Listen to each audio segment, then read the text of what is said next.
예수 우리 왕이여, 이곳에 오소서.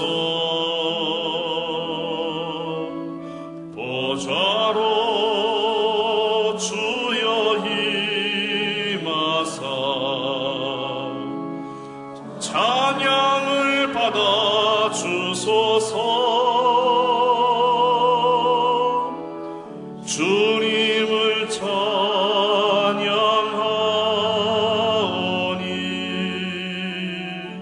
주님을 경배하오니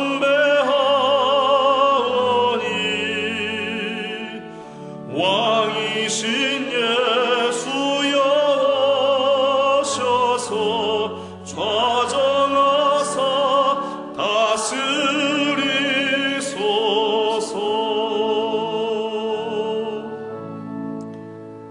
할렐루야. 오늘도 큰 은혜 주실 줄 믿습니다.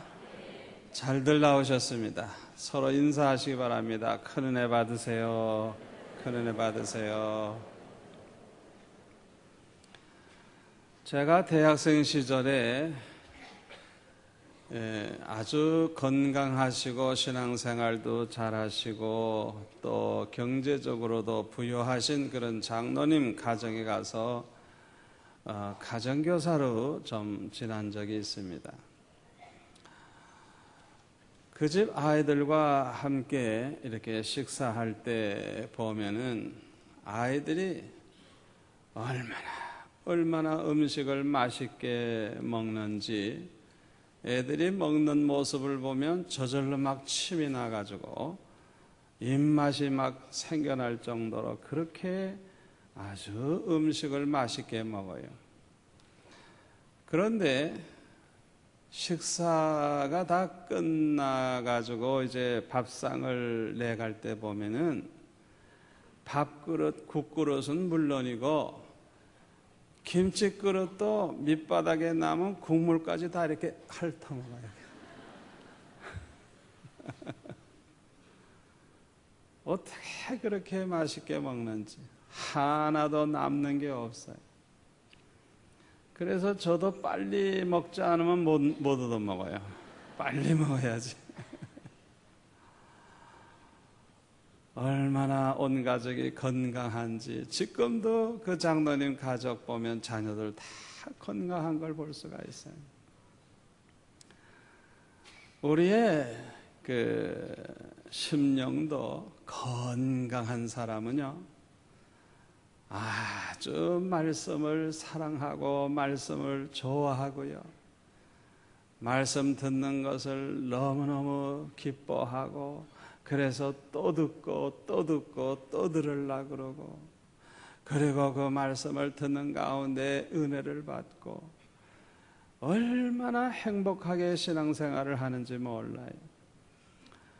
이런 사람들을 보면은 반드시 변화가 일어나는데, 인격이 변화가 되고 성품이 변화가 되고 생각하는 것이 변화가 되고 또 그 사람의 인생관도 변화가 되고 인생의 목표와 목적이 달라지고 그 사람의 모든 가치관이 변화가 돼요. 그래서 아주 아름답게 변하는 걸 볼 수가 있어요. 은혜 받을수록 사람이 순수해져요. 은혜 받을수록 어린아이같이 그렇게 아주 예쁜 모습으로 변화되는 것을 볼 수가 있습니다. 이런 사람들은 하나님의 말씀에 대해서 순종도 잘해요.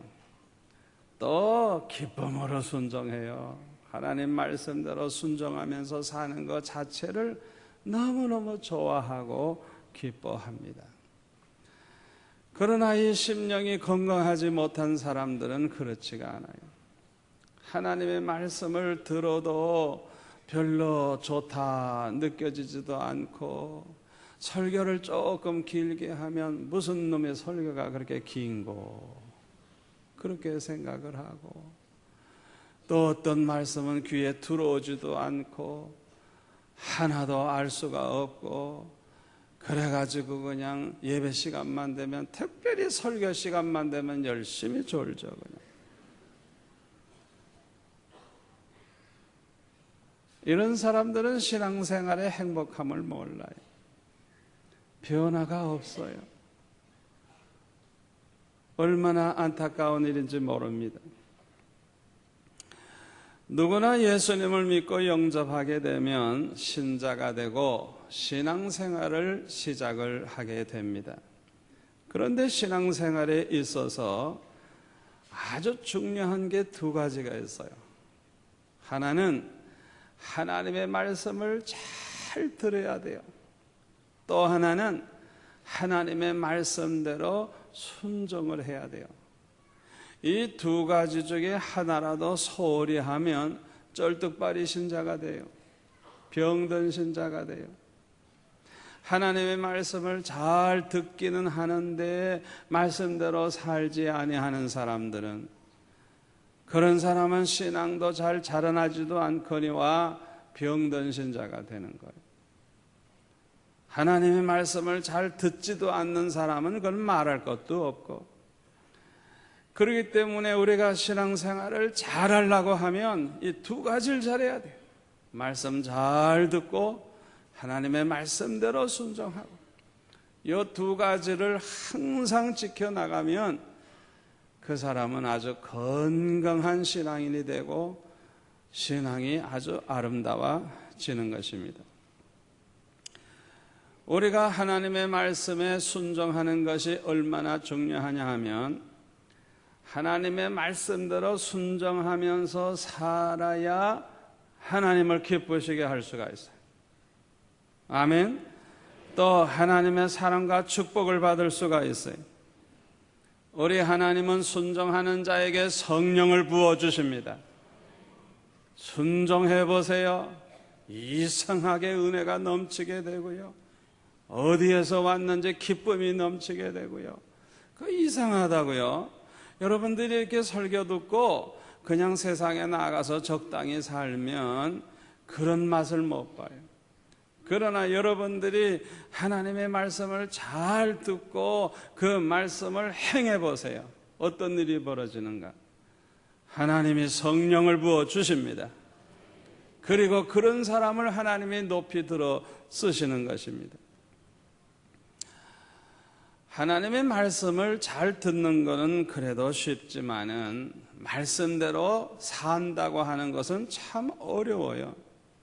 그래서 우리 성도들을 가만히 보면은 말씀은 다 잘 듣는 것 같은데 말씀대로 사는 사람은 많지를 못해요. 그래서 마태복음 5장 19절에 보면 예수님은 이렇게 말씀하셨습니다. 그러므로 누구든지 이 계명 중에 지극히 작은 것 하나라도 버리고 그같이 사람을 가르치는 자는 천국에서 지극히 작다 일컬음을 받을 것이요, 누구든지 이를 행하며 가르치는 자는 천국에서 크다 일컬음을 받으리라. 이렇게 말씀을 하셨어요. 보통 신자가 아니죠. 남에게 이 말씀을 가르치는 사람이라고 하면 교회에서 장로나 권사나 안수집사나 집사나 교사나 다 직분 받은 그런 사람들이죠. 남에게 가르칠 정도가 됐으니까. 남에게 가르치는 자가 자기가 말씀대로 살지를 아니하면 천국에서는 보잘것없는 인간이라는 거예요. 하나님이 보실 때는 정말 시시한 인간이라는 거예요. 작다 일컬음은. 그러나 우리가 말씀을 그대로 행하면서 가리키면 천국에서는 아주 크다 일컬음을 받는다는 거예요. 얼마나 중요한 말씀인지 몰라요. 그런데 우리 예수 믿는 사람들이 순종하지 못하고 있는 것들 중에서 하나가 뭐냐 하면 전도하라고 하시는 그 말씀을 순종하지 못하는 사람들이 너무 많아요. 왜 전도를 하지 않죠? 부담이 돼서, 힘들어서, 자신이 없어서. 뭐 여러 가지 뭐 변명을 댈 수가 있을 겁니다. 오늘 본문에 보니까 사도 바울은 아주 강력하게 전도할 것을 이렇게 명령합니다. 하나님 앞과 산 자와 죽은 자를 심판하실 그리스도 예수 앞에서 그의 나타나실 것과 그의 나라를 두고 엄히 명하노니, 아주 이거 보통 명령이 아닙니다. 엄히 명하노니 너는 말씀을 전파하라. 때를 얻든지 못 얻든지 항상 힘쓰라. 범사에 오래 참음과 가르침으로 경책하며 경계하며 권하라. 5절 그러나 너는 모든 일에 근신하여 고난을 받으며 전도인의 일을 하며 내 직무를 다하라. 사도 바울은 이렇게 우리에게 말씀하고 있습니다. 전도는 해도 되고 안 해도 되는 게 아닙니다. 우리가 많은 봉사도 하고 뭐 이러면 되지. 그 중에 뭐 전도할 수도 있고 그냥 선택할 수 있는 그런 과제가 아니에요. 전도는 필수 과제, 누구나 다 해야 되는, 이것은 필수적인 과제인 것입니다. 그뿐만 아니라 전도는요, 나중에 하면 되지, 나중에 하면 되지, 이런 식으로 미루면 안 돼요. 전도는 아주 시간을 다투는, 너무나도 시급한 거예요. 왜? 많은 사람들이 전도를 한 번이라도 받았다면 예수 믿을 텐데, 예수 믿을 기회를 전혀 갖지도 못하고 죽는 사람들이 날마다 얼마나 많은지 몰라. 수천 수만 명, 수십만 명이 이 지구 땅 위에서 죽어가고 있어요. 이 순간에도, 우리가 예배 드리는 사이에도 얼마나 많은 사람이 죽는지 몰라요. 얼마나 시급한 일인지 몰라요. 우리 교회에서 종종 그런 일이 있어요. 이제 우리 믿는 성도의 가정에서 부모 중에 예수를 안 믿는 분이 이제 운명하실 시간이 이제 다 됐을 때 신방을 이제 우리 교역자들이 가죠. 마지막으로 이제 전도를 하는 거예요. 복음 제시를 하는 거예요. 그런데 평소에는 안 믿겠다고 하던 분이 임종할 때가 되니까 예수님을 나의 구주로 영접을 하고 예수 믿겠다는 거예요. 그래가지고 급하게 저한테 전화가 올 때가 있어요. 목사님, 이분이 이렇게 예수님 영접하고 이제 구원을 받았는데 본인이 세례까지 받으려고 그럽니다. 세례 줄까요? 그러면 세례 줘라 그럽니다. 아주 아슬아슬하게 구원받는 사람, 그런 사람들이 얼마나 많은지 몰라요. 시간을 다투는 일이.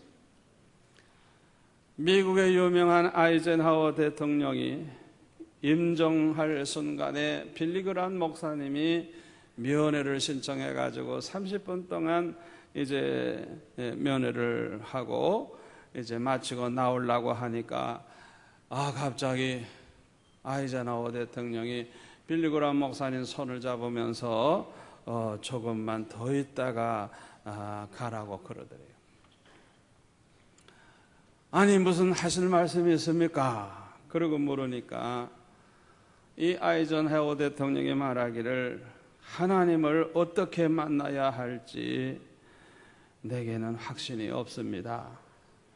좀 도와주세요. 이 아이젠하워의 그 마지막 부탁입니다. 그러더래요. 얼마나 솔직합니까? 그래서 빌리그람 목사님은 성경을 펼치고 어떻게 죄사함을 받는지, 어떻게 하나님의 자녀가 될 수 있는지 아주 진지하게 설명을 해 주었다 그래요. 그리고 우리가 무슨 선한 일을 했다고 해서 천국에 가는 것도 아니고, 뭐 세상에서 뭐 업적을 많이 세웠다 그래서 천국에 가는 것도 아니고, 내 노력으로 뭐 죄사함을 받고 천국에 가는 게 아니라고 하면서 우리의 힘으로는 해결할 수 없기 때문에 하나님께서 독생자 예수 그리스도를 이 세상에 보내주셨다는 것을 이제 말하면서, 이제라도 그 예수님을 나의 구주로, 나의 주로 영접하면 그 순간 구원을 받습니다. 그렇게 이야기를 했더니 자기가 예수님을 나의 구주로 영접하겠다고 대답을 해서 손을 붙잡고 빌리그람 목사님이 기도를 해 주었다 그래요. 그 순간에 이 아이젠하워는 예수 그리스도를 구주로, 주님으로 영접을 했다고 하는 것입니다. 기도하고 나니까 아이젠하워 대통령이 이렇게 말을 했다고 그래요. 목사님, 감사합니다. 나는 이제 준비됐습니다. 그렇게 대답을 했다고 하는 거예요. 오늘날 아슬아슬하게 구원받는 사람들이 얼마나 많은지 몰라요. 어떤 면에서 여러분들이 오늘 만난 그 사람 내일 못 만날지도 몰라요. 그렇기 때문에 전도라고 하는 것은 그저 미룰 수가 없는 거예요. 시간을 다투는 거예요. 1963년도에 고재봉이라고 하는 사람이 그 강원도 인제에 있는 병기대대에 그 병기대장 이중용의 그 5식구와 가정부까지 해서 6명을 그냥 새벽에 들어가서 도끼로 다 찍어서 죽였어요. 사실은 이 고재봉이가 먼저 대장 노릇하던 그 박정룡과 개인적인 원한이 있어서 박정룡과 그 집안을 다 죽여버리려고 그러고 들어갔는데 그 사이에 이렇게 바뀐 걸 몰랐어요. 그래가지고 엉뚱한 사람을 다 죽여버린 거예요. 얼마나 악독한 사람입니까? 그래가지고 감옥에 들어가서 그 다음 해 3월 10일 날 사형 언도를 받게 됐는데요. 이 고재봉에게 전도를 한 사람들이 많이 있어서 고재봉이 예수를 믿게 됐어요. 얼마나 자기 짓을 회개하고 얼마나 눈물을 흘리고 얼마나 예수를 잘 믿는지. 그냥 그 형무소에 들어온 사람들을 다 전도를 했어요. 그래가지고 별명이 고재봉 전도사예요. 사형 집행을 당할 때도 형을 집행하는 그 사람들 앞에서 찬양을 부르면서 예수 믿으라고, 예수 믿으라고 전도를 하고 죽었다고 하는 것입니다. 만약에 누가 1년 전에라도 고재봉에게 전도해서 새 사람 만들었다면 그렇게 엉뚱하게 한 집안을 도끼로 다 찍어 죽이는 그런 짓은 안 했을 거 아니에요. 그리고 그 고재봉이 얼마나 복을 받았겠어요. 그러나 아무도 그에게 전도하는 사람이 없었기 때문에 그렇게 살인을 하고 결국에는 사형 집행을 당하게 된 것입니다. 누구나 예수 믿고 은혜를 받게 되면 신앙생활이 아주 기쁘고 즐거워져요. 그리고 은혜를 더 받으면 어떤 마음이 생기는 줄 압니까? 하나님의 뜻대로만 살고 싶은 마음이 생겨요. 은혜를 많이 받으면요, 어떻게 하면 하나님을 좀 기쁘시게 해드릴까 하는 그런 마음이 생겨요. 아마 여러분 중에도 그런 분이 많이 있어요. 여러분, 우리가 어떻게 하면 하나님의 뜻대로 살 수가 있습니까? 우리가 어떻게 하면 하나님을 기쁘시게 할 수가 있습니까?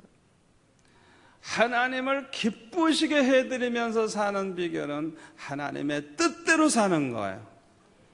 그런데 하나님의 가장 큰 뜻은 뭐냐? 세상을 구원하는 것이 하나님의 뜻입니다. 아멘. 우리가 이 세상을 구원하려고 하면 복음을 전해줘야 돼요. 그래서 예수님도 이 세상에 오셔서 복음을 전하시다가 십자가에 못 박혀 죽으신 것입니다. 이 세상을 구원하는 길은 하나밖에 없어요. 저와 여러분이 복음을 전하는 것입니다. 그래서 사도 바울은 일평생 복음 전하는 일만 하다가 순교를 한 것입니다. 예수님은 우리를 위해 십자가에 못 박혀 죽으시고 사흘 만에 부활하시고 40일 만에 승천하셨습니다. 그런데요, 예수님이 승천하시면서 마지막으로 남기신 말씀 가운데 가장 중요한 말씀은 두 가지예요. 하나는 땅끝까지 복음을 전해라, 모든 족속에게 복음을 전해라 하는 말씀이고, 또 하나는 성령의 세례를 받아라. 성령의 세례를 받기 전에는 예루살렘을 떠나지 마라. 그것이 주님의 마지막 명령이에요. 예수님은 일찍이 우리에게 보혜사 성령을 약속해 주셨습니다. 그런데 사도행전 1장 8절에 보니까 오직 성령이 너에게 임하시면 너희가 권능을 받고 예루살렘과 온 유다와 사마리아와 땅끝까지 이르러 내 증인이 되리라 그랬어요. 성령께서 우리에게 오셔서 하시는 일들이 참 많고 너무 중요합니다만은 그 중에서 가장 중요한 일은 뭐냐? 영생을 주시기로 작정된 사람들을 다 예수 믿고 구원받게 하는 일을 성령이 하십니다. 그러므로 누구든지 성령의 충만함을 받게 되면 권능을 받아요. 권능. 그래서 증인 노릇을 하는 거예요. 증인 노릇을. 성령 충만한 교회가 아주 전도를 열심히 하는 교회가 되는 게 바로 그 이유예요. 성령 받으면 전도할 마음이 생기고 성령 충만하면 그냥 전도의 열정이 생기는 거예요. 그런데 여기 증인이 된다고 말했는데, 증인은 헬라어로 보면은 말투스라고 하는 단어인데요, 이 말투스라고 하는 이 단어는 어떤 뜻이 있냐면 또 순교자라고 하는 뜻이 있어요. 그리스도의 증인 노릇을 한다고 여기저기 가서 주님의 복음을 전하다가 순교한 사람들이 얼마나 많은지, 그래가지고 증인하면 순교자, 증인하면 순교자, 많은 사람들이 순교를 하는 거예요. 사도행전 5장 40절에 보니까 성령 충만한 그 사도들의 그 모습을 우리가 볼 수 있는데요, 저희가 옳게 여겨 사도들을 불러들여 채찍질하며 예수의 이름으로 말하는 것을 금하고 놓으니, 사도들은 그 이름, 예수 그리스도의 이름을 위하여 능력받는 일에 합당한 자로 여기심을 기뻐하면서 공의 앞을 떠나니라. 저희가 날마다 성전에 있든지 집에 있든지 예수는 그리스도라 가르치기와 전도하기를 쉬지 아니하니라.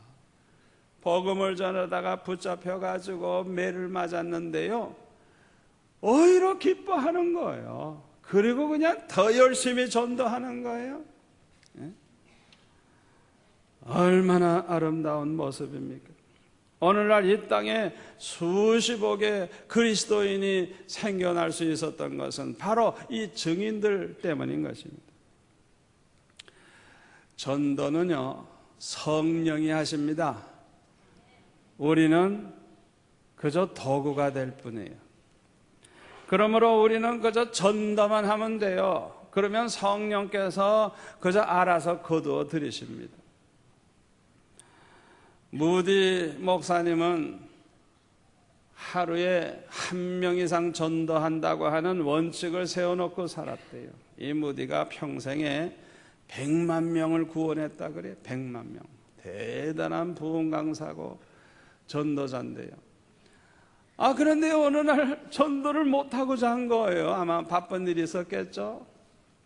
옷을 벗고 이제 이불 속에 들어가서 자려고 했더니, 아이고 오늘 전도 내가 못하고 자는구나.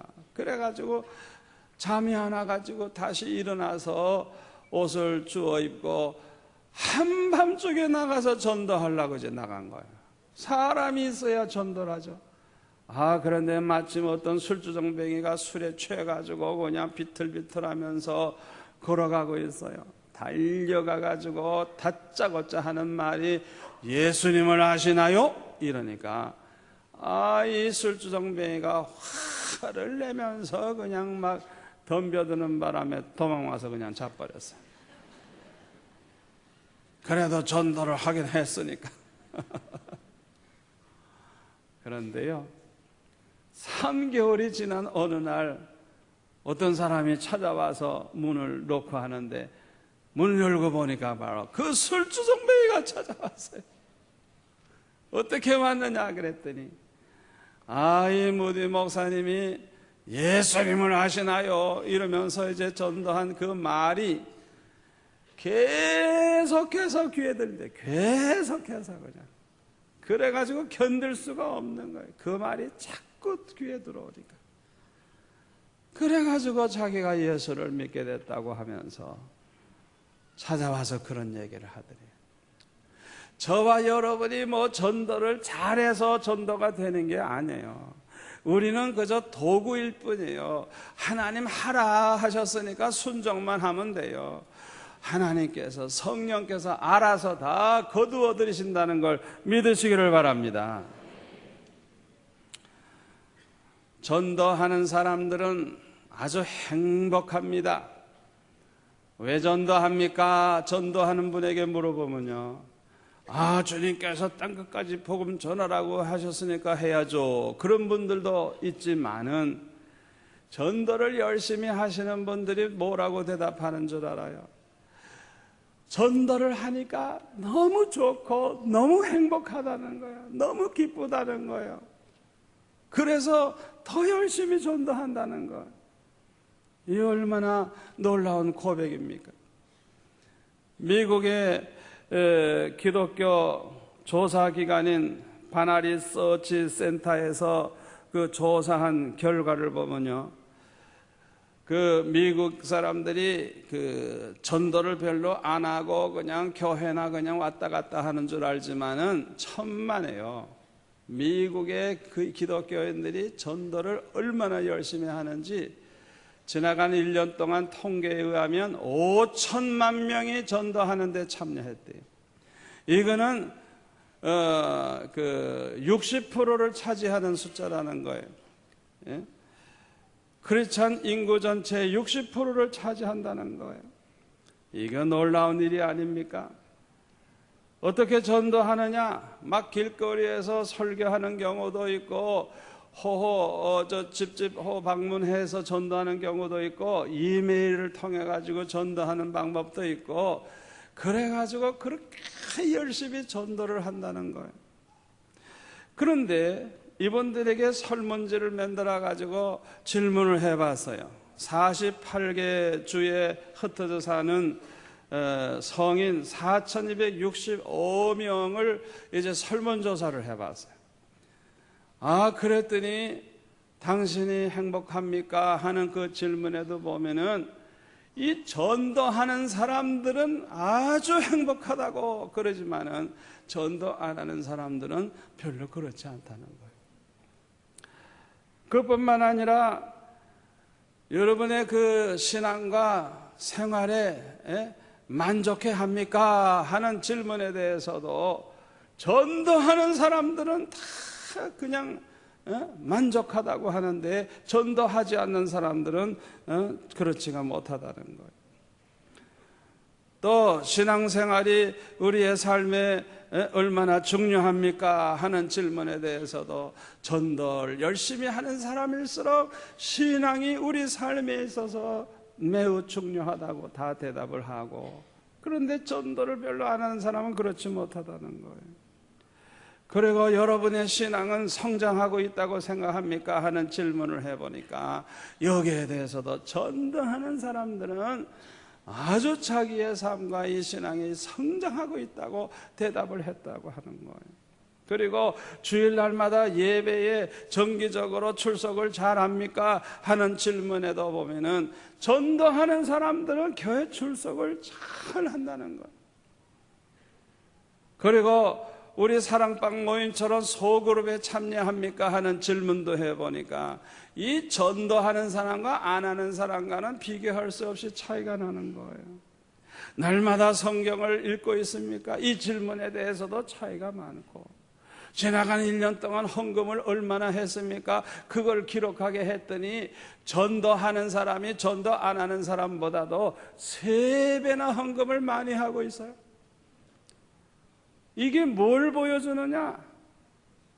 이 전도하는 사람들을 통해서 교회가 재정이 넉넉해지고, 전도하는 사람을 통해서 새 사람을 많이 데리고 오니까 부흥이 되고, 이 전도함으로써 교회가 아주 성장하고 건강해진다는 것을 증명하고 있는 것입니다. 오늘 이 자리에 계신 여러분들 중에서는 전도를 열심히 하는 분도 있고, 그저 기회만 있으면 그저 하는 분도 있고, 또 아직 한 번도 안 해보신 분들이 있을 거예요. 그러나 분명한 것은 하나님 앞에 서기 전에 꼭 전도 한 번이라도 해보시기를 바랍니다. 어떤 성도가 병이 중해져서 입원을 했어요. 아주 잘 사는 분이에요. 목사님의 신방 가서 보니까 글쎄 돈 많은 분이 특실에 있지, 일반 병실에 그냥 많은 그 환자들하고 같이 있는 거예요. 그래서 아이고, 이왕이면 특실을 하나 얻으시지 왜 여기 계십니까? 그랬더니 그분이 하는 얘기가, 목사님, 저는 아직 한 번도 전도해 본 적이 없습니다. 그래서 일부러 이렇게 일반 병실에 들어왔다는 거예요. 그러니까 옆에 사람들에게 전도도 할 수도 있고, 이야기도 할 수 있고, 또 같이 기도도 하고 예배도 드리고 찬송도 부르고, 그러니까 얼마나 좋은지 모르겠다 그러면서 그렇게 행복해 하더라는 거예요. 자기가 이제 언제 죽을지 모르니까 주님 앞에 가기 전에라도 전도하겠다고, 그래서 병원에 입원했을 때 그렇게 불편하지만은 일반 병실에 그렇게 들어가서 그렇게 전도를 해요. 우리 하나님께서 얼마나 기뻐하시겠어요. 이런 분들은 눈을 감을 때도 천사의 모습으로 눈을 감게 될 줄 믿습니다. 사도 바울은 우리에게 이렇게 명령합니다. 말씀을 전파하라. 때를 얻든지 못 얻든지 항상 힘쓰라. 기도하겠습니다. 아버지 하나님, 감사합니다. 오늘 주신 말씀을 잘 듣게 하시니 감사합니다.